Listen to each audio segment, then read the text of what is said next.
Okay, so we've got front ring straps or buckle straps. These are referred to as front ring straps because the hook tip and the loop both face the same way. So you can get some straps where the hook is facing the underside, and the idea is that they just wrap slightly differently. Now, most of the straps that we make are all front ring straps, just because you can get a little bit more purchase using the strap and the buckle to create a nice tight closure against whatever you're bundling. If you had it the other way around, you'd be wrapping it, so you'd have to hold the buckle and then wrap it back to create the closure. So it's not quite as strong. So like I say, 99% of the straps that we make here are front ring. So that's how they work. You can have metal or plastic buckles.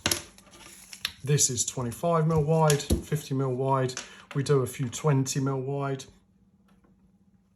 Now, when you're determining the length of the strap to have made, you're working on the loop only. So the body of the strap is the loop, and that is what gives you the length that you can strap up to, the diameter that you can strap up to.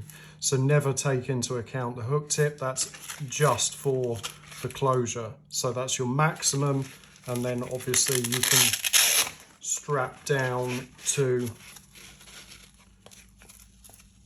anywhere where you can get a closure back on from the hook tip onto the loop body. So that's one of our 600mm straps, which is always the total length. When any strap is referred to as its length, it's actually, or generally, it's the total length of the strap. So whatever the hook tip is needs to be minused off so that you can calculate what you need to strap or wrap. So they are two front ring straps.